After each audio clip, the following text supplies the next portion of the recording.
wind power energy. Okay, then geothermal energy. Okay, these two type of energies were covered in the previous lecture. Now, in this lecture, we have to complete uh, hydrogen fuels energy, then your biomass energy and tidal energy. Okay, these three energies we have to complete. So let's start with the hydrogen energy. Now, can anybody tell me what is meant by the hydrogen energy? Yes, hydrogen energy क्या है और उसका use हम कैसे करते हैं, किसी को पता है?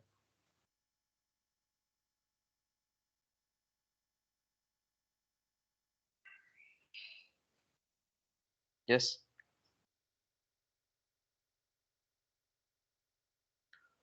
Let's see. Hydrogen atoms. Okay, when the hydrogen atoms are interact with oxygen, then what we will get? Yes, Water. when Water. hy- hydrogen and oxygen are interact with each other, then what we will get? Water. Okay, it's 2H plus O. That will give the water, as well as it produces the energy. As well as this reaction will produce the energy. So we are interesting in this one, this energy. Okay, so let's see. Whenever the hydrogen energy, अब ये जो hydrogen energy है, this hydrogen energy involves the use of hydrogen. Either हम hydrogen का directly use करेंगे, either we are using the hydrogen directly, or what, hydrogen containing compounds, or hydrogen containing compounds. या तो hydrogen use करेंगे या फिर हम directly hydrogen containing compounds use करेंगे. So here we are using the hydrogen or hydrogen containing compounds to generate the energy to be supplied to all practical uses needed with high energy efficiency. Now what is meant by this high energy efficiency, I will tell you later. Now अभी hydrogen energy जो है, hydrogen से energy कैसे निकाली जाती है ये तो मैंने आपको बता दिया. Okay, when hydrogen react with oxygen then it will produce the water and energy. So here we get the energy. Now what is the advantage of this hydrogen energy? So first one is what, hydrogen is energy storage medium. Active जो energy वो हम store कर सकते हैं. Then energy efficiency, इसकी energy efficiency ज्यादा है. अब वो कैसे ज्यादा है मैं आपको बाद में बताता हूँ. नाउ नो पोल्यूटेंट्स और ग्रीन हाउस गैसेस प्रोड्यूस, यहाँ से कोई भी पोल्यूटेंट या फिर ग्रीन हाउस गैसेस प्रोड्यूस नहीं होता है. Now domestic energy supply, we can use this one for the domestic energy supply. हमारे घर में भी इसका यूज कर सकते हैं. ओके, देन इसका disadvantage, it is expensive. This one is very expensive. Now it is difficult to store, then it is not easy to replace existing infrastructure. Okay, what it means, it is not easy to replace existing infrastructure. Yes.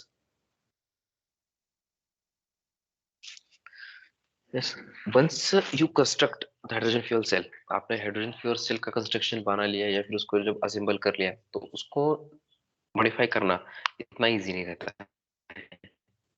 Okay, so that is the, it is not easy to replace the existing infrastructure. Then this is highly flammable. Hydrogen gas is highly flammable. Then it is dependent on fossil fuels. Okay, dependent on fossil fuels में मैंने आपको पहले कहा कि हम directly hydrogen use कर सकते हैं या फिर हाइड्रोजन कंटेंट कंपाउंड्स यूज कर सकते हैं. So here we have to use the fossil fuels also. Okay, so from that we can got the hydrogens. These are the some advantages and disadvantages. Now uses of hydrogen as a fuel, मतलब hydrogen हम fuel बना के कहाँ कहाँ पे use कर सकते हैं. So first basically it's vital use in a satellites. का सबसे ज्यादा जो यूज है वो सैटेलाइट में किया जाता है या फिर स्पेस में किया जाता है. Okay, so used in the satellites, then used in the battery operated vehicles. अभी आपने सुना भी होगा कि हाइड्रोजन फ्यूल सेल्स के ऊपर रन होने वाली व्हीकल्स भी आने वाली है. Okay, so here the hydrogen we are using in battery operated vehicles. Then NASA will using it in the space programming. Then liquid hydrogen is used to prepare the space shuttles and other rockets. Then hydrogen fuel cells are used in the electrical systems of the shuttles. Then hydrogen fuel cells is also used to produce the pure water. Okay, this one, pure water for the shuttle crew. Okay, जो astronaut रहते हैं satellites में, उनको जो water चाहिए वो water इस fuel cell से मिलता है, drinking water. They are getting the pure water by this reaction. आपने यहाँ पे देखा, when hydrogen react with oxygen it will produce the water. Now the quality of this water is very good. Okay, you can drink this water, and simultaneously we are getting the energy also. Okay, then hydrogen is used in the agriculture to create the fertilizers. Okay, now this is a not the that much important point as a hydrogen as a fuel. Okay, this is the general use of the hydrogen. Then in oil refining process, we are using the hydrogen gas. Okay, so this is the advantages, disadvantages, applications of the hydrogen energy. Now let's see the hydrogen fuel cell. अभी हमने पहले कहा कि hydrogen से हम energy produce कर सकते हैं, एनर्जी प्रोड्यूस कर सकते हैं। लेकिन अभी ये एनर्जी जो है वो एनर्जी कैसे प्रोड्यूस होती है, ये हम यहाँ पे देखेंगे। या फिर हाइड्रोजन फ्यूल सेल जो है ये एक टाइप की इलेक्ट्रोकेमिकल सेल है, जिससे हम क्या कर सकते हैं, इलेक्ट्रिकल एनर्जी प्रोड्यूस कर सकते हैं, hydrogen fuel cell. Now let's see the introduction of this hydrogen fuel cell. Now let's see here it is a type of electrochemical cell. Okay, मैंने अभी बता दिया आपको electrochemical cell what it means by electrochemical cell. Yes, where electricity is generated through chemical reactions. Chemical energy to internal. okay, let's see either chemical to electricity or electricity to chemical. What is it? Chemical to electricity. Chemical to Chemical energy to electricity. electricity. It's chemical to electricity. So that is what is the Okay. electrochemical. Means the chemical energy is converted into the electrical energy. Electrical Is the energy. electrochemical cells. Okay, now let's see. It generated the electricity by. अब यहाँ पे क्या है, chemical reaction है, chemical reaction होगी, reduction reaction and oxidation reaction दोनों भी होगी। Is it? So without reduction and oxidation the chemical reaction can't takes place. Chemical reaction आपकी बिल्कुल भी नहीं होगी without reduction and oxidation. Now generally the main component of this hydrogen fuel cells, यहाँ पे बेसिकली चार टाइप के components हैं। कौन से हैं? एक तो first is the fuel that is hydrogen, then an oxidant, then electrolyte, and next one is what? Catalyst. ये बेसिक इसके चार पार्ट्स हैं, fuel as hydrogen, oxidant, then electrolyte and catalyst. ये बेसिकली इसके चार टाइप्स, मतलब चार कंपोनेंट्स हैं। इन चारों का यूज करके हम क्या करते हैं, हाइड्रोजन फ्यूल सेल रन करते हैं। Now let's see this hydrogen fuel cell, HFCs. HFCs means hydrogen fuel cell. Now these hydrogen fuel cells operate like the batteries. ये बैटरी के जैसे काम करते हैं। यहाँ पे डिफरेंस क्या है, यहाँ पे हमें क्या करना पड़ता है, एक्सटर्नल फ्यूल देना पड़ता है। What is the fuel? कौन सा फ्यूल हम देते हैं?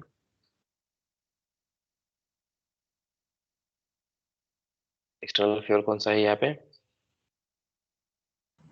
Fossil fuel. Fossil fuel which contains what? Hydrogen. Which contains the hydrogen, or directly we can give, we are giving the hydrogen also. Now HFCs are the thermodynamically open system. Okay, what it means thermodynamically open system? इसका मतलब क्या है? Exchanges energy as well as matter with the surrounding. Exchanging Mass and energy. Energy as well as matter with the surrounding. okay, energy and mass of the system. Is it? अभी mass and system कैसे देखिए कि यहाँ पे हम hydrogen gas use कर रहे हैं, मतलब जब तक हम हाइड्रोजन गैस का सप्लाई कर रहे हैं, जब तक हम हाइड्रोजन गैस का सप्लाई कर रहे हैं तब तक क्या मिलती रहेगी आपको, एनर्जी मिलती रहेगी। ओके, जब तक हम हाइड्रोजन गैस का सप्लाई कर रहे हैं तब तक हमें एनर्जी मिलती रहेगी। इसका मतलब अगर हमने हाइड्रोजन का सप्लाई बंद कर दिया तो एनर्जी भी मिलना बंद हो जाएगी। सो इट मीन्स व्हाट, कि जितना भी मैं हाइड्रोजन दे रहा हूँ, जितना भी मैं हाइड्रोजन दे रहा हूँ, whatever hydrogen I am supplying, all that hydrogen get consume, वो सब हाइड्रोजन क्या हो रहा है, कंज्यूम हो रहा है. It means here is what, conservation of mass, is it?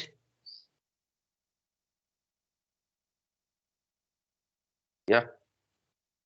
Yes, sir. Okay. जितना भी मैं हाइड्रोजन दे रहा हूँ वो पूरा का पूरा हाइड्रोजन क्या हो रहा है, कंज्यूम हो रहा है. मतलब यहाँ पे मास ट्रांसफॉर्मेशन हो रहा है. देन दूसरी चीज ये कि यहाँ पे जो एनर्जी हमें जनरेट हो रही है हाइड्रोजन का बर्न करने के बाद, तो वो एनर्जी भी हम यूज कर रहे हैं. तो यहाँ पे मतलब एनर्जी भी ट्रांसफॉर्मेशन है. So when ever the mass and energy get transferred, then that system is called dynamically open system. And what about the closed system?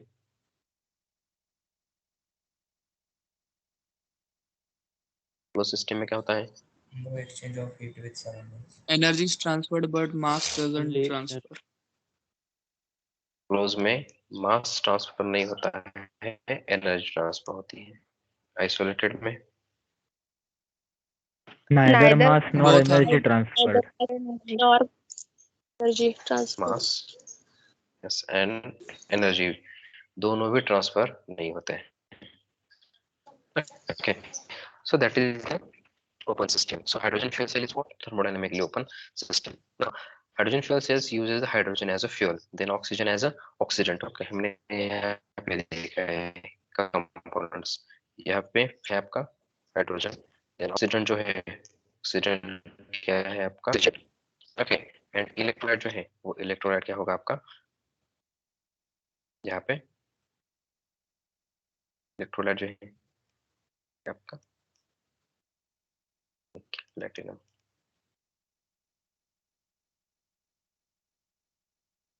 And next one is the proton exchange membrane. ये होगा आपका proton exchange membrane. Now these are components. Now let's see here how actually the hydrogen fuel cell works. Hydrogen fuel cell का working कैसे होता है वो हम आगे देखते हैं. Let's see. This is the construction of hydrogen fuel cell. अभी कंस्ट्रक्शन में देखिए आपको कौन सी चीजें ध्यान में रखनी है कि यहाँ पे मैंने आपको पहले बोला था कि बेसिकली इसमें 4 कंपोनेंट होते हैं. पहला है आपका fuel. First one is the fuel. Now this fuel will work as the anode. ये जो फ्यूल है वो एनोड के पास इसका सप्लाई होगा. So here let's see, this is the fuel container.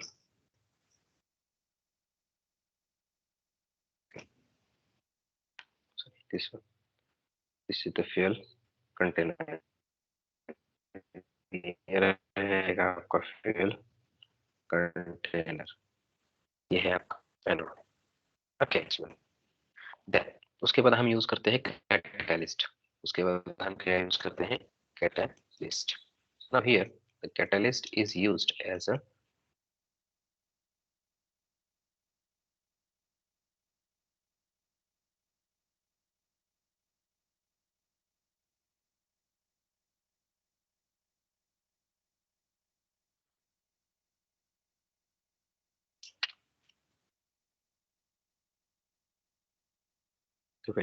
here some electricity issues there. Okay, image तो आपको दिख रही है सभी को? I think image on your screen. Yes, sir. Yes, sir. Yes, sir. Okay, so let's see at your left hand side oxidation. Okay, at the left of your hand, left hand of that oxidation. Let's see in that मैंने आपको यहाँ पे red colour में जो दिखाया है वो क्या है आपका एनोड. वहां पे हम क्या करते हैं? हाइड्रोजन सप्लाई करते हैं, हाइड्रोजन गैस का सप्लाई करते हैं. उसके बाद जो आपको प्लेट दिखाई देगी वो है आपकी इलेक्ट्रोलाइट की प्लेट. दैट इलेक्ट्रोलाइट प्लेट, वो जो इलेक्ट्रोलाइट प्लेट है वो इलेक्ट्रोलाइट प्लेट आपकी बनेगी किसकी? प्लेटिनम से. इलेक्ट्रोलाइट जो प्लेट है That screen is not visible. Screen चली गई. Wait wait wait, electricity cut हो गई थी इसकी वजह से प्रॉब्लम हो.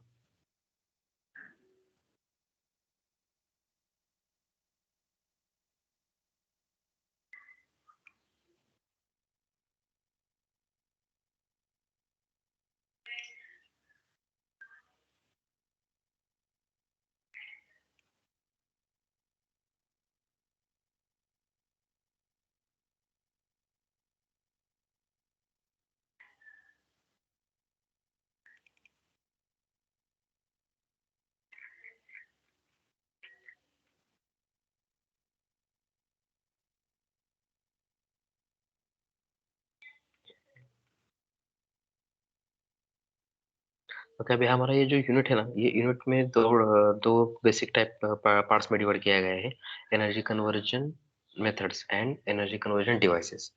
उसमें से जो एनर्जी कन्वर्जन मेथड्स है, ये तो हम यहाँ पे अभी क्लास में ले रहे हैं और वो अभी खत्म ही होगा आज। उसके बाद जो है आपका एनर्जी प्रोड्यूसिंग डिवाइसेस, उसमें पंप्स, कंप्रेसर, टर्बाइंस वगैरह ऐसा पार्ट है। So that part is the one of the part of your experiment, वो आपके एक्सपेरिमेंट का पार्ट है। Okay, so your theory part is up to me, लेकिन वहाँ पे जो प्रैक्टिकल का पार्ट है वो एक आई थिंक खासबाग के सर को एक दो बैचेस है और कोकरे सर के पास दो बैचेस है। ओके, सो उनके पास जो है, उनके पास आपको ये प्रैक्टिकल पार्ट कंप्लीट करना है। सो मैं उनसे कह दूंगा कि वो प्रैक्टिकल जो पार्ट है वो कंप्लीट कर ले। पंप, कंप्रेसर, टर्बाइन्स वगैरह जो पार्ट है वो उसमें आता है एनर्जी कन्वर्जन डिवाइसेस में। ओके, सो वो वहाँ पे कंप्लीट कर देंगे। सो अभी यहाँ पे थ्योरी सेशन जो है, थ्योरी सेशन में सिर्फ आपका क्या होगा, अभी ये जो कुछ एनर्जी प्लांट, एनर्जी सोर्सेस है, ये जो बचे हैं ये हम कंप्लीट कर देंगे। और उसके बाद कुछ न्यूमेरिकल्स है, सो वो न्यूमेरिकल्स भी हम कंप्लीट कर देंगे। सो एनर्जी कन्वर्जन डिवाइसेस जो है वो पार्ट वो आपका प्रैक्टिकल में कंप्लीट हो जाएगा। अगर फिर भी वहां पे अगर आपको कोई डाउट रहा, कुछ समझा नहीं, so you can ask me, so we will take the another session for that one. Okay, so let's move towards, so this is the fuel cell, this is the anode, ये रहेगा आपका anode. यहाँ पे हम hydrogen supply दे रहे हैं। उसके बाद जो है ये आएगा आपका electrolyte. Sorry, I will change the pen color here.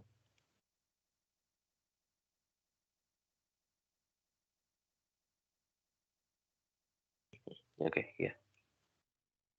This is what the catalyst made up by what, the platinum. Okay, then इसके बाद जो है नेक्स्ट वाला सेक्शन, यहाँ पे नेक्स्ट वाला सेक्शन जो है आपका, this is the proton exchange membrane. This is proton exchange membrane, PEM. In shortcut, it is called as the PEM. Okay, this is made up of the nickel. ये निकल से बना हुआ आता है। देन एंड में, लास्ट में, the last here you will find the oxygen container. You will find this one is the oxygen container, the last. Now let's see what here we are doing. Let's see, this anode is connected to the load and to the cathode. Anode जो है वो है, anode और cathode इन दोनों को हमने क्या किया है, एक्सटर्नल वायर से कनेक्ट किया है। एक्सटर्नल वायर रहेगी, इससे हमने इसको क्या किया है, कनेक्ट किया है। सो दिस इज द कंस्ट्रक्शन। यह आएगा आपका कंस्ट्रक्शन, पहले आएगा आपका हाइड्रोजन फ्यूल, देन आपका आएगा कैटलिस्ट, देन आएगा आपका प्रोटॉन एक्सचेंज मेम्ब्रेन, और उसके बाद आएगा आपका ऑक्सीजन कंटेनर। सो अभी यहाँ पे रिफ्लेक्ट, यहाँ पे क्या होता है एक्चुअली, जब हम यहाँ पे हाइड्रोजन सप्लाई करते हैं, when we are supplying the hydrogen over here, so hydrogen supply करने के बाद यहाँ पे क्या होता है कि आपका जो कैटलिस्ट है, ये कैटलिस्ट प्लेटिन, इस platinum, what it does, it split the hydrogen into ions. ये हाइड्रोजन हम जो सप्लाई कर रहे हैं 2H2, इसका कन्वर्जन किसमें कर देगा, positively charge hydrogens, and it's splitting out the electrons from this one. इस हाइड्रोजन से इलेक्ट्रॉन्स को अलग कर देगा एंड हाइड्रोजन के आयंस प्रोड्यूस कर देगा। ओके, है समझ में? ये प्लेटिनम है, प्लेटिनम क्या करेगा, हाइड्रोजन जो है, इस हाइड्रोजन का कन्वर्जन किसमें कर देगा, आपका हाइड्रोजन आयंस में एंड इलेक्ट्रॉन्स में। Okay, is this clear? ये समझ में आया? Yes, sir. Okay, so next अभी देखिए क्या,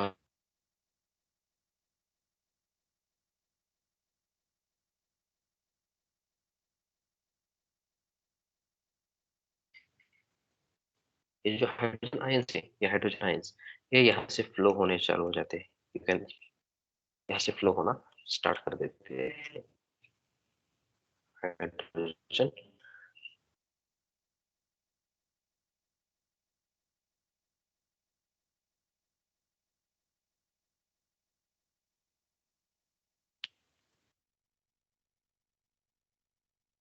what we can call this one?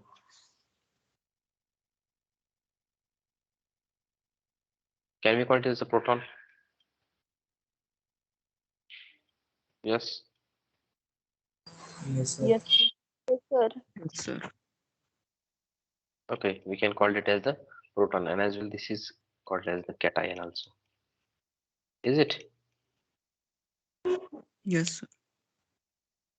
Okay. Now let's see. These positively charged hydrogen ions are moving towards what? This cathode. Now let's see. Here we have what? Proton exchange membrane. So इसका function ही क्या है कि only it exchanges the proton. So it will allows the only flow of the proton. So यहाँ पे जो hydrogen ions है इनका सिर्फ क्या करेगा, इसको एक्सचेंज कर देगा नेक्स्ट वाले पोर्शन में यहाँ पे. सो अभी देखिए अभी क्या होता है. ये हाइड्रोजन का आपको फ्लो समझ में आया? यस, हाइड्रोजन का फ्लो समझ में आया? Yes, sir. Yes, sir. Yes, Yes, sir. sir. Here we are supplying the hydrogen. Hydrogen will get strike on the platinum. Platinum will split the hydrogen molecules into hydrogen positive charge ions and what? Electrons. It also releases the electrons. Now let's see. This is the movement of hydrogen. Hydrogen will passes through the electrolyte and it passes up to the proton exchange membrane, and proton exchange membrane will allow only the hydrogen ions to get passed through it, and that hydrogen is get passed into the oxygen container. So this is the movement of hydrogen. Then what about the electrons produced over here? अब ये जो 4 electron यहाँ पे produce हुए हैं इसका क्या? Now these electrons are passing through this external wire. ये जो इलेक्ट्रॉन्स है ये इलेक्ट्रॉन्स क्या होते हैं, इस एक्सटर्नल वायर के थ्रू पास होते हैं. So here we got 4 electrons. Is it? ये 4 इलेक्ट्रॉन्स यहाँ से पास हो गए. So whenever the electrons is passing over here, so we can call it as the electricity production is there. Is it? Yes, sir. Yes, sir. Okay. So ये 4 electron यहाँ से पास हो गए. अभी देखिए ये 4 इलेक्ट्रॉन जो है पास होने के बाद वापस कहाँ पे आ गए? यस, वापस कहाँ पे आ गए?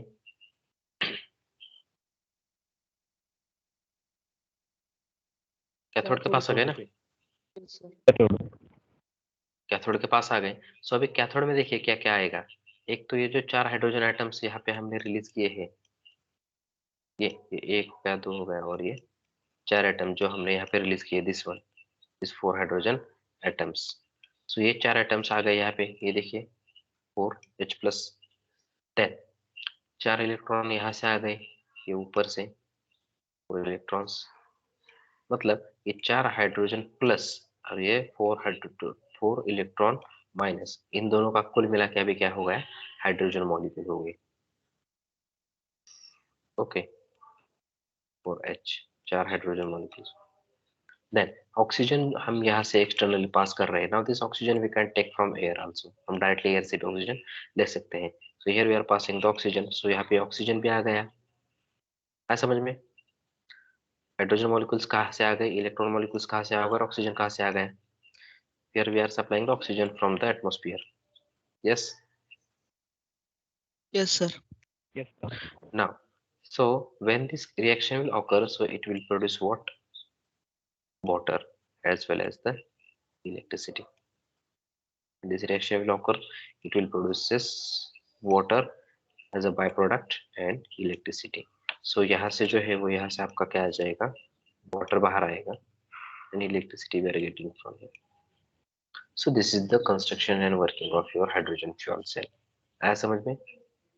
How the hydrogen fuel cell works? Yes, sir. Yes, sir. Okay. किसी कोई doubt? No, sir. Okay.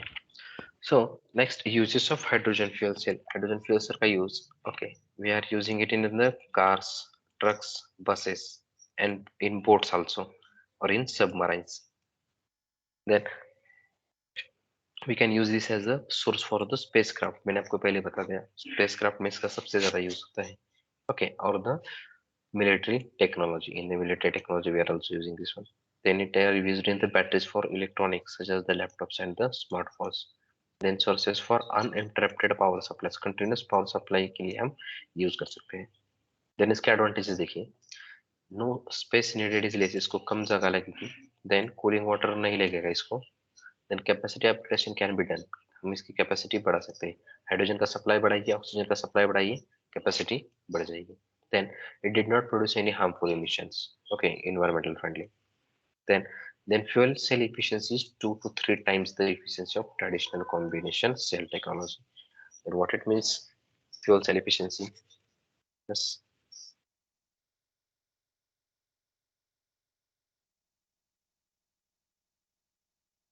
What is meant by fuel efficiency? It can supply more power. More power. For longer duration. No, I am asking about the efficiency term. Efficiency, fuel cell efficiency term. Let's see. Let's see.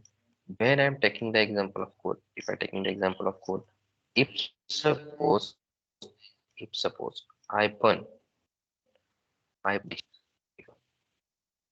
kg कोल, अगर मैंने 1 kg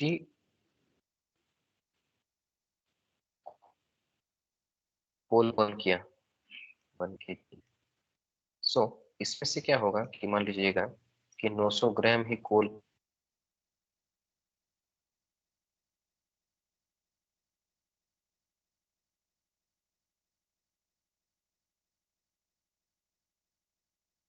के it Burns partially, partially burn हो जाएगा। So here हमें कोल से 1 kg कोल से पूरी की पूरी एनर्जी बिल्कुल नहीं मिलेगी, but whereas if I use the hydrogen, if I use the 1 kg hydrogen, so all this 1 kg hydrogen will get splitted into what? Hydrogen ions, okay, and as well as in electrons also. So here I get the more power or more energy than coal. Okay, I समझ में?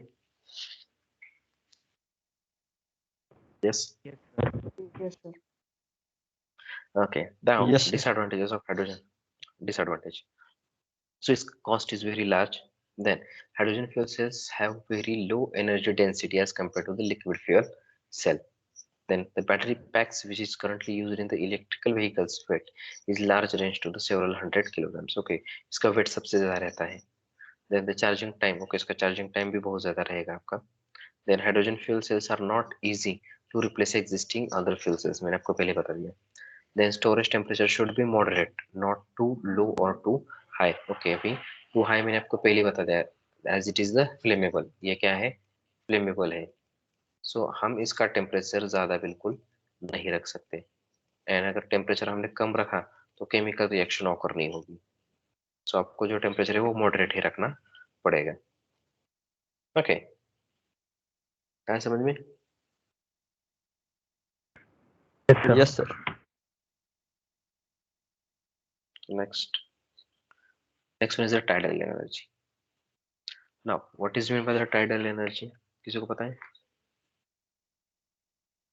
Is there any lagging between the screen and voice? No. Yes, sir. No, sir. No, sir. Sir voice not much, sir. थोड़ा थोड़ा। Voice. Okay, I beach think में कभी कभी। yeah, who has the some network issue? I think lagging is there. So who has the good network strength, then the voice and display both are going simultaneously. Okay, so tidal energy, can anybody tell me that what is the tidal energy? Tidal energy क्या है? The energy generated from the sea tides. Sea tides. Okay, the energy which is generated from the sea tides. Sea tides means what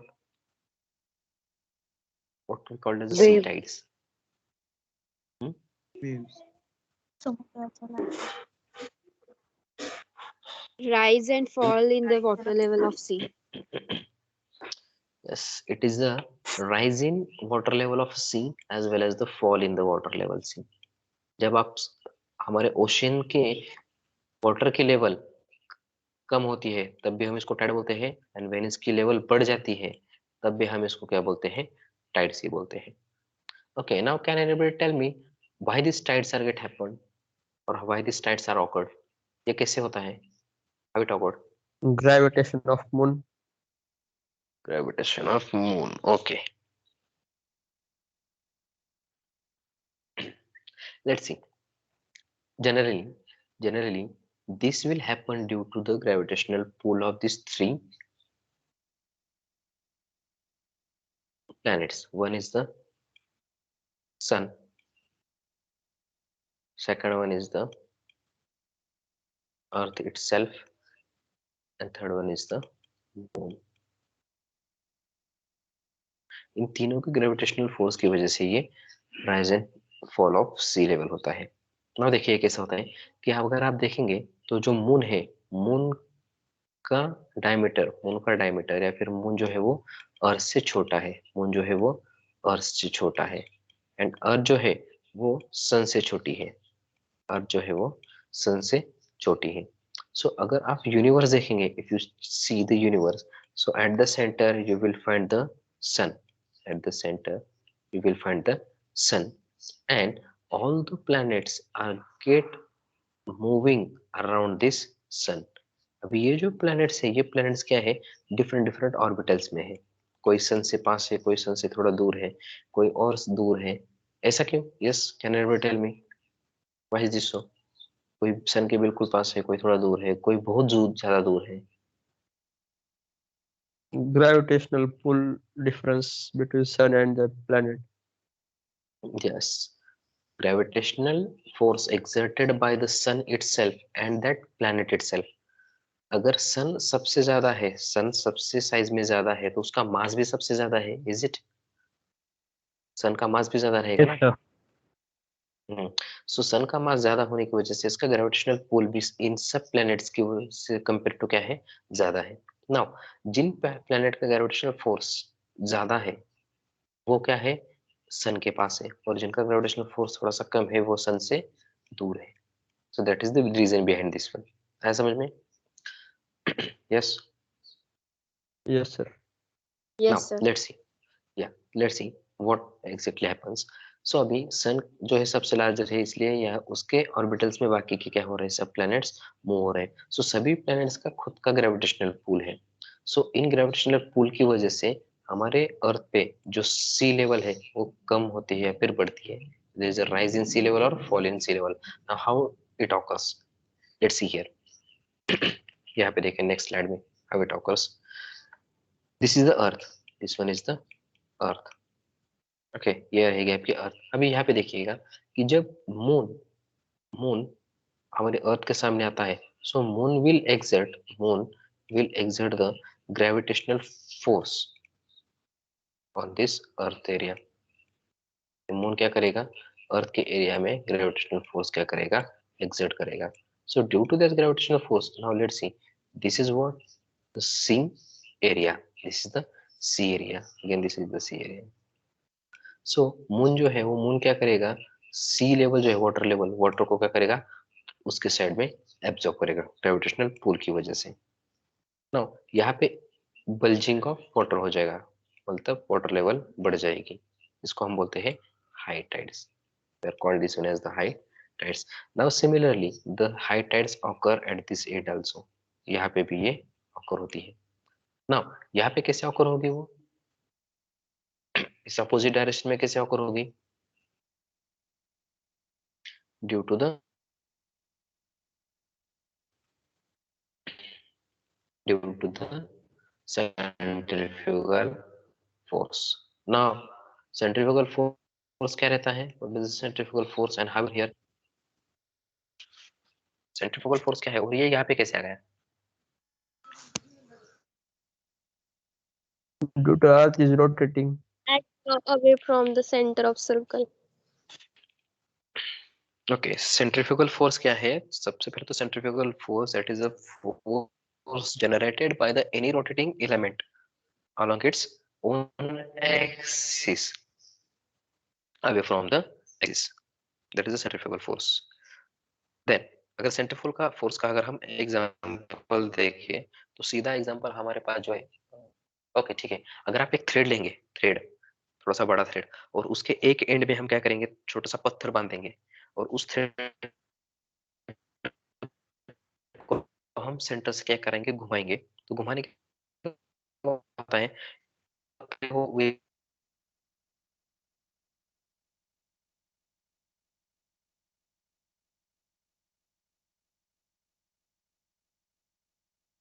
outward direction में move होता है, it is a centrifugal force. Okay, now okay, इसमें voice is clear? आवाज आ रहा है?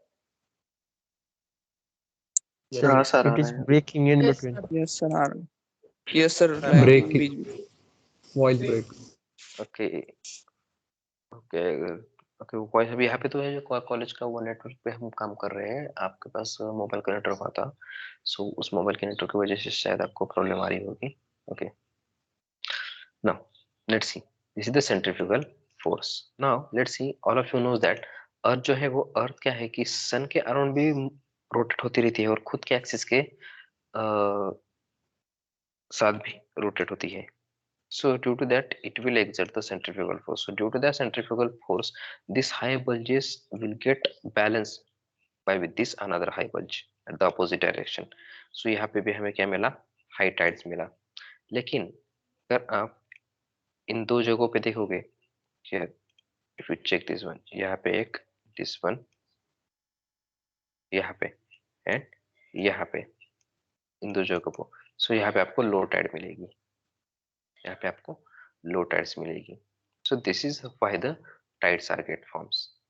आया समझ में टाइड्स कैसे फॉर्म्स होती हैं? Yes. Sir. नाउ लेट्स सी, यहाँ पे दो टाइप की सर टाइड्स एक बार रहती है, एक आपकी डाउट आएगा कोणाला? सर एक बार रिपीट करूँ? Okay, here let's see, this is the moon. ये क्या है? आपका मून है, हियर एट द टॉप, यहाँ पे आपको दिखाई देगा, this is the moon and this one is the अर्थ। अभी आप सबको पता है कि अर्थ का जो सरफेस है वो वाटर से भी फिलअप किया गया है, अर्थ का जो सरफेस है वाटर से भी फिलअप किया गया है। सो इस सरफेसेस पे क्या है? आपका पानी है, यहाँ पे जो है वहाँ पे क्या है? आपके पानी है समंदर से। So due to the gravitational force of this moon, इस मून की ग्रेविटेशनल फोर्स की वजह से क्या होता है कि जो पानी है वो पानी क्या होता है? मून की तरफ खींचने की कोशिश करता है, मून की तरफ जाने की कोशिश करता है।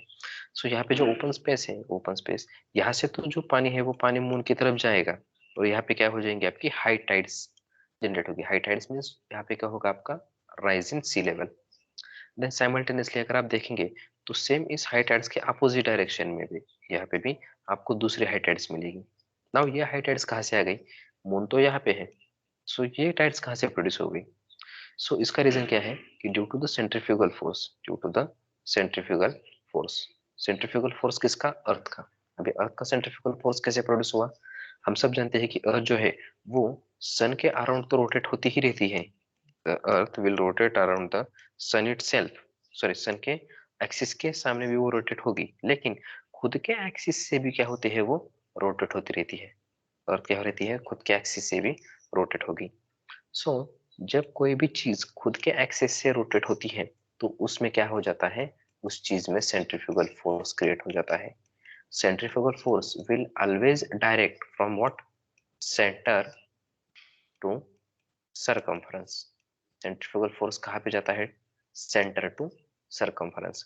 सो अगर हम किसी भी चीज को, अगर उस रोटेटिंग, मान लीजिएगा कि आपकी रोटेटिंग डिस्क है, let's say this is the rotating disc, अगर इस रोटेटिंग डिस्क के ऊपर आप एक छोटा सा पार्टिकल रखते हैं, कोई भी पत्थर रखे या फिर चौक का पीस रखे या फिर कुछ भी रखें, सो जब ये रोटेट होता है तो ये जो चौक का पीस है वो क्या हो जाता है? ऐसा बाहर फेंका जाता है। इज इट बराबर है? Yes, sir. सो ये बाहर क्यों फेंका जाता है? Because the centrifugal force is always created whenever there is a rotary motion in any circular object और एनी अदर ऑब्जेक्ट। सो जब भी वो रोटेट होगा वहां पे सेंट्रीफ्यूगल फोर्स क्रिएट होगा and centrifugal force will direct through what? Center to circumference, radially outward direction में जाता है। सो इसकी वजह से ये जो पार्टिकल्स है, ये पार्टिकल भी क्या होते हैं? इस डिस्क के ऊपर से बाहर आते हैं। सो सिमिलरली ओवर हियर, यहाँ पे भी सेम वही है, सेंट्रीफ्यूगल फोर्स क्रिएट होगा तो उसकी वजह से यहाँ पे भी क्या हो जाएंगे? हाई टाइड्स आएगी। So here the high tide formation is there. यहाँ पे जो है वो यहाँ पे किसकी वजह से आएगी? Gravitational pull of the moon. And यहाँ पे किसकी वजह से आएगी? Centrifugal force of the earth. आया समझ में? यहाँ tides yes Yes. Yes, sir. ना, ये तो हो गए हाई टाइड्स। अभी ये जो है ये दोनों इस डायरेक्शन में, ये हो गया आपकी लो टाइड्स, यहाँ पे टाइड्स कम रहेंगी। नाउ जनरली देखिए, अभी यहाँ पे तो सिर्फ दो ही प्लैनेट्स आ गए, एक तो मून एंड अर्थ, दो ही आ गए, लेकिन सन का क्या रोल है फिर? सन भी कुछ ना कुछ करेगा ना। Now let's hear, whenever the earth, moon and sun comes in a straight line, in a one line, when they are aligned, when they are in a single one line, so the gravitational force of sun is more as compared to moon. So here let's see, sun का gravitational force जो है वो moon का gravitational force क्या करेगा? बढ़ाएगा, क्योंकि अर्थ तो यहाँ पे है, तो अर्थ के ऊपर दो ग्रेविटेशनल फोर्सेस एक्सिट होंगे, एक तो आपके मून का भी होगा as well as sun का भी होगा. So it means what? The sun will enhances the moon's gravitational pull. Is it? Yes. Yes. Yes, sir. Yes. Hmm. So here is the formation of high huge tides, and these huge tides are called as the spring tide. इसको हम क्या बोलते हैं? Spring tides. Now this will happens after each 15 days. ये जो है ये हर 15 दिन के बाद होता है। हर 15 दिन के बाद क्यों? क्योंकि मून जो है वो मून को अर्थ का 1/4 रोटेशन कंप्लीट करने के लिए, मून का 1/4 रोटेशन कंप्लीट करने के लिए 7 दिन लगते हैं, बाय 4th रोटेशन। मतलब मून को इस जगह से इस जगह पे आने के लिए कितने दिन लगते हैं? 7 दिन लगते हैं। Okay, so after each 15 days this situation will get occur. आपण जे म्हणतो ना पौर्णिमा, नारळी पौर्णिमा वगैरे असते बघा, रक्षाबंधन साजरा करतो आपण. हो सर, हो. Yes, सो sir. प्रत्येक पौर्णिमेच्या दिवशी हे तुम्हाला स्प्रिंग टाइड्स दिसतील. तर त्याचं कारण हे आहे, after each 15 days. Now, when this occurs, when what? When the earth, moon and sun comes in a straight line. Then let's see here, अगर ऐसी सिचुएशन हुई, सन, अर्थ एंड मून ये अगर परपेंडिकुलर डायरेक्शन में आ गए तो क्या होगा? सो वहां पे क्या हो जाएगी? निपटाइड्स. निपटाइड्स क्यों? यहाँ पे जो वाटर है वो वाटर सन क्या करेगा? मून जो है ये मून क्या करेगा? इस वाटर को पुल करेगा. बट मून की जो ग्रेविटेशनल फोर्स है, ग्रेविटेशनल फोर्स ऑफ मून, ये क्या है? थोड़ा सा कम है as compared to sun. So moon का जो ग्रेविटेशनल पुल है, सो ये क्या कर देगा? सन जो है, sun will diminishes the gravitational pull of the moon. So यहाँ पे क्या आ जाएंगे आपकी? नीप टाइड्स, मतलब low tides. Spring tides are the high tides and neap tides are the low tides. ऐसा समझ में? Yes. Yes, sir. So this is the how tides are Yes, sir. formed. Okay. Now next, tidal technologies. अभी इसका use हम कैसे करेंगे? Power produce करने में हम इसका यूज कैसे करेंगे? सो देखिए, यहाँ पे 3 टाइप के हम टेक्नोलॉजीज यूज कर सकते हैं. पहला जो है, पहला बोलते हैं हम इसको टाइडल बैरेजेस, दूसरा जो है वो tidal fences, and third one जो है टाइडल टर्बाइंस. अभी यहाँ पे आप देख सकते हैं, देखिए यहाँ पे है आपके हाई टाइड्स, यहाँ पे है लो tides. So let's see, this is the open. ये क्या है? ये ओपन है. सो जब वाटर यहाँ से फ्लो होगा इस डायरेक्शन में, तब ये टर्बाइंस क्या हो जाएंगे? आपके रोटेट हो जाएंगे. यहाँ पे मैंने क्या क्या है? डैम जैसा छोटा सा वॉल यहाँ पे बांधा है, छोटा सा डैम बांधा है यहाँ पे. ओके.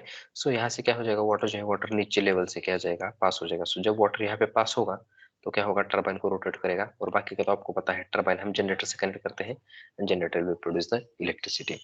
ओके. देन हम क्या करते हैं, जब ये यहाँ से पास होता है तो simultaneously what we are doing, we are closing here the door. यहाँ पे डोर्स रहते हैं, वॉल्स, तो ये हम क्या करते हैं? इसको क्लोज करते हैं. सो क्लोज करने के बाद यहाँ पे वाटर जो है, यहाँ पे वाटर लेवल क्या हो जाएगा? धीरे धीरे बढ़ जाएगा as the water passes over here. Water level बढ़ने के बाद क्या करते हैं फिर हम? ये वॉल जो है, ये डोर्स क्या कर देंगे? खोल लेंगे. ये डोर्स भी क्या हम क्या करेंगे? खोल लेंगे. सो खोलने के बाद क्या हो जाएगा फिर? आपको जो वाटर है, वाटर रिवर्स डायरेक्शन में चला जाएगा. So again it will rotate the blades. Again ये ब्लेड्स को क्या करेगा? रोटेट करेगा. So this is the tidal barrages.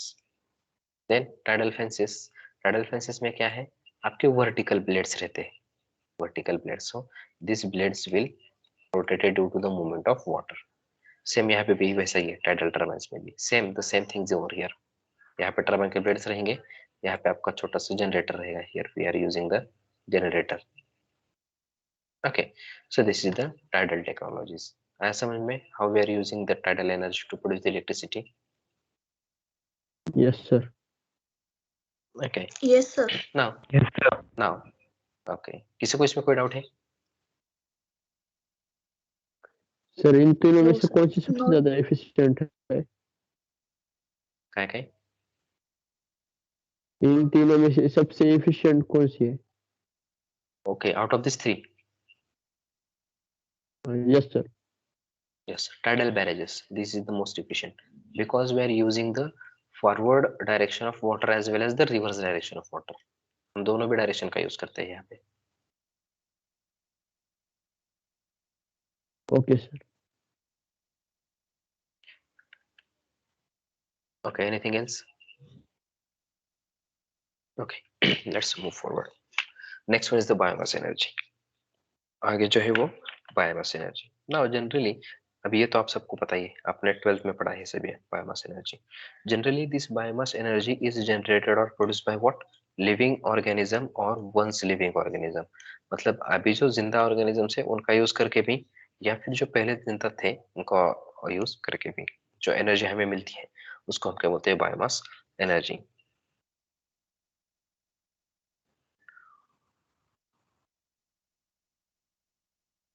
The most common biomass material used for this energy are what? Plants, then corn as and soils, about then some uh, organic waste। Okay, so here I specified the biomass source। आपको biomass source जो है biomass source दिखाई देंगे। कौन से हैं? Municipal solid waste एक है। ओके, हमारा जो कचरा रहता है म्युनिसिपल का वो यहाँ पे आएगा। देन एनिमल रेसिड्यूल जो है ये भी आपको बायोमास सोर्सेस आएंगे। देन इंडस्ट्रियल रेसिड्यूल जो है ये भी हम बायोमास सोर्सेस में कंसीडर कर सकते हैं। Then forestry crop and residues, this also comes under the biomass sources. Agricultural अगर कुछ वेस्ट है तो वो भी हम बायोमास में यूज कर सकते हैं। And sewage, okay, we can use biomass. So here the different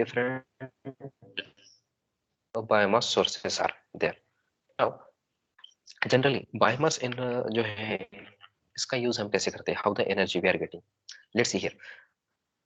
अगर आप देखेंगे प्लांट जो रहते हैं, plants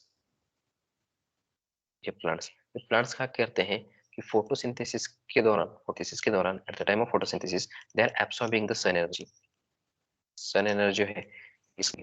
and at the same time after absorbing the sun energy, that sun energy get stored as a chemical energy in that plants। ये जो plants रहेंगे इनमें क्या हो जाएगी? वो sun energy chemical energy। and let's see, we are eating this one। हम क्या करते हैं human beings?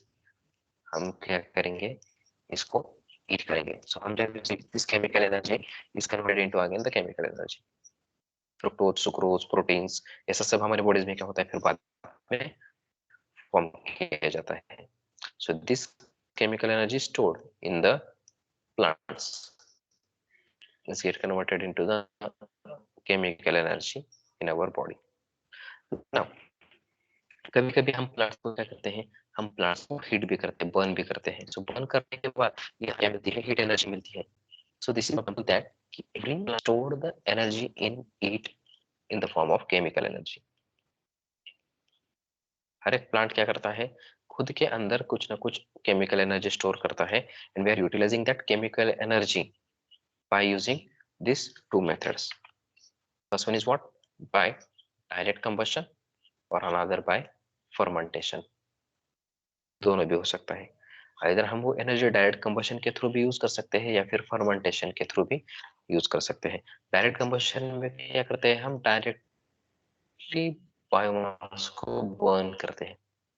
Okay, and fermentation we are doing the fermentation action by using the bacteria का यूज करके हम फर्मेंट करते हैं। जैसा एग्जांपल लिया जाए तो sugar is converted into the ethanol. Sugar is converted into the ethanol, and that ethanol we are using as a biofuel. ये ethanol जो है ये हम बायोफ्यूल बोल के भी यूज कर सकते हैं. सो हियर पहला जो है बर्निंग, स्टार्ट में कैसे हम डायरेक्टली इनको हीट देंगे, इनको बर्न करेंगे. बर्न करने के बाद जो हीट एनर्जी आएगी, उस हीट एनर्जी से हम क्या करते हैं, हॉट गैसेस जो मिलते हैं वो हीट एनर्जी से हम स्टीम में कन्वर्ट करेंगे. स्टीम से हम टरबाइन रन करेंगे, टरबाइन से हमें मैकेनिकल एनर्जी मिलेगी, and mechanical energy we are converted to electrical energy. So this is the first one, direct combustion. Okay, and second one is the fermentation. Fermentation में हम क्या करते हैं, बैक्टीरिया का यूज करेंगे और decomposition of that will be happen over here. उस biomass का डीकंपोजिशन करेंगे, उससे हमें एनर्जी लेंगे. आपने तो ये भी देखा होगा, गोबर ग्लास प्लांट वगैरह भी देखा होगा, आपको पता होगा तो. Yes, sir.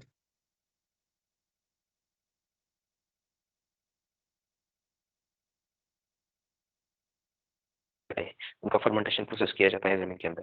फर्मेंटेशन करने के बाद वहां पे क्या होते हैं, due to the bacterial action the gases will be produce, and that gases we are using to burn. मतलब बायोगैस में, सॉरी, गोबर गैस प्लांट में हम दोनों भी चीजें करते हैं. पहले तो हम फर्मेंटेशन करेंगे, फर्मेंटेशन करने के बाद जो गैसेस प्रोड्यूस होंगे उन गैसेस को हम क्या करेंगे, बर्न करेंगे. so, उसको बर्न करने के बाद हमें क्या मिलेगी, हीट एनर्जी मिलेगी. सो दैट इज अ बायोगैस. आया समझ में? What is?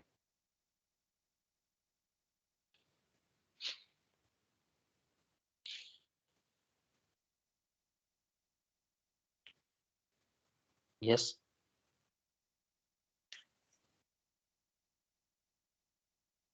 बायोगैस समझ में आया सभी को?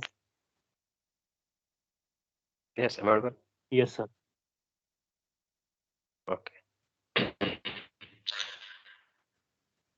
Now, let's see. Generally, the advantage of this biomass. पहला तो advantage है कि this is the renewable energy. It means we can use it again. Second one, it is environmental friendly. It does not pollute the this such of air pollutant. Nitrogen dioxide, sulfur dioxide. These are the air pollutants. So it does not produce. They do not produce gases. Greenhouse gases भी यहाँ से produce नहीं होते हैं. Then it is cheap source, सस्ता है. Okay. Then it is the alternate form of the energy. Then it is available throughout the year. So these are the advantages of biomass energy. अब ये जो biomass energy है, इसमें हम कौन से यूटिलाइज कर सकते हैं? पहला, एग्रीकल्चरल प्रोडक्ट्स. वुड कौन से आए? वुड में क्या क्या आएगा आपका? लॉग्स, बार्क्स, बार्क्स मतलब stems. Okay. Then sawdust. Okay, sawdust मतलब, यस, भूसा. सॉडस्ट, भूसा. Just from जब हम वुड्स को कट करते हैं, कट करने के बाद छोटे छोटे जो पार्टिकल्स वहां से आते हैं वुड से, so that is called as the saw.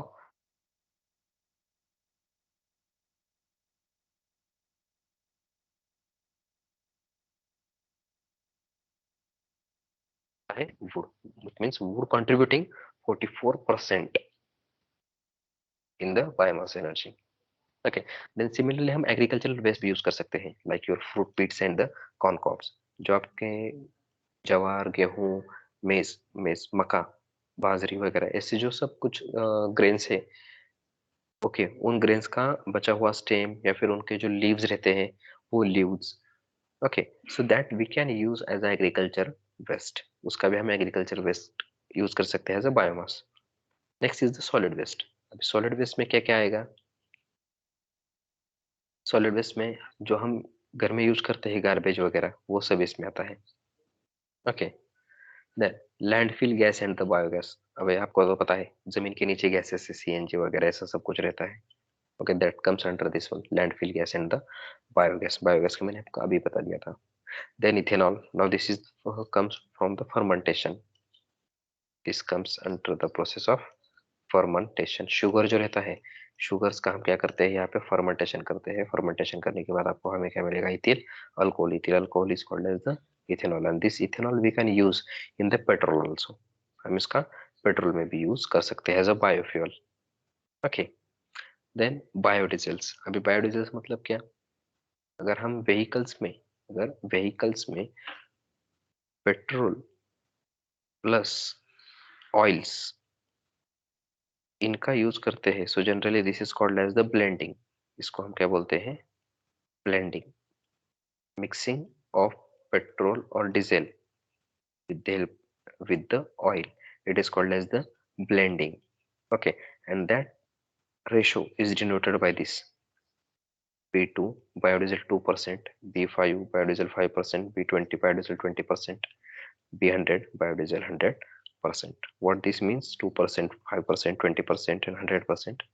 मान लीजिएगा कि मैं क्या कर रहा हूँ, B20 यूज कर रहा हूँ, मैं क्या कर रहा हूँ, B20 यूज कर रहा हूँ। सो इसका मतलब कि 1 लीटर जो पेट्रोल है, 1 लीटर पेट्रोल में मैं क्या करूंगा, 800 ml, 800 ml मेरा क्या रहेगा,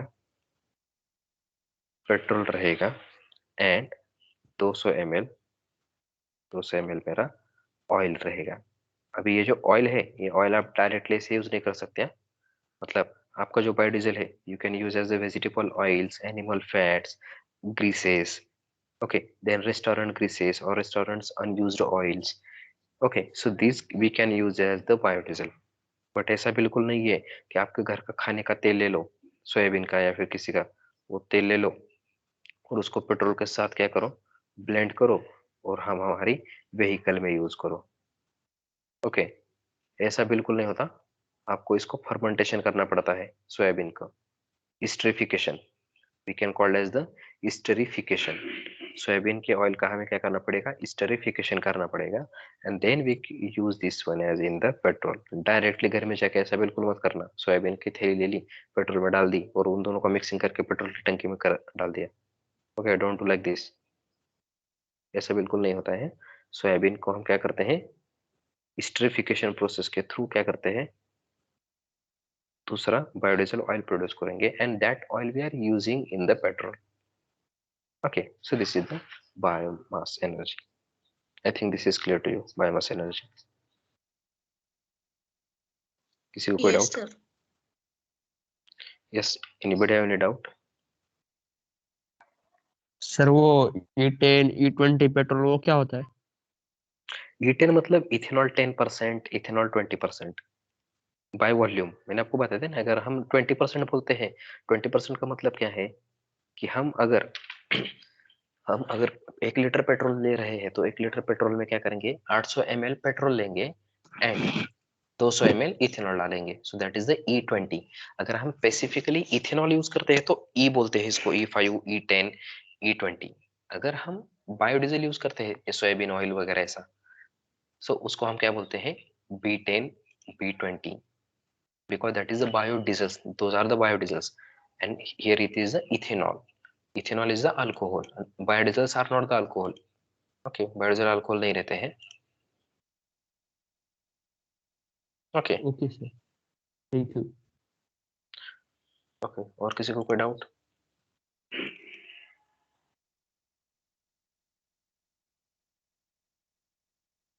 यस। ओके भाई, यहाँ पे जो दूसरा पार्ट है, मतलब इस यूनिट का दूसरा पार्ट मैंने आपको बोला था कि energy conversion devices that comes under the practical session, so that will taken by Khasbagi sir, 2 batches with the Khasbagi sir and 1 batch with the Kokore sir. So they will take that portion. And from next lecture, we are just focusing on the numericals. different numericals we have. Thermal power station की efficiency कैसे find करते हैं, उसको coal कितना लगेगा, okay, वो that are the calculations we have to find here. Okay, so that we will see in the next lecture.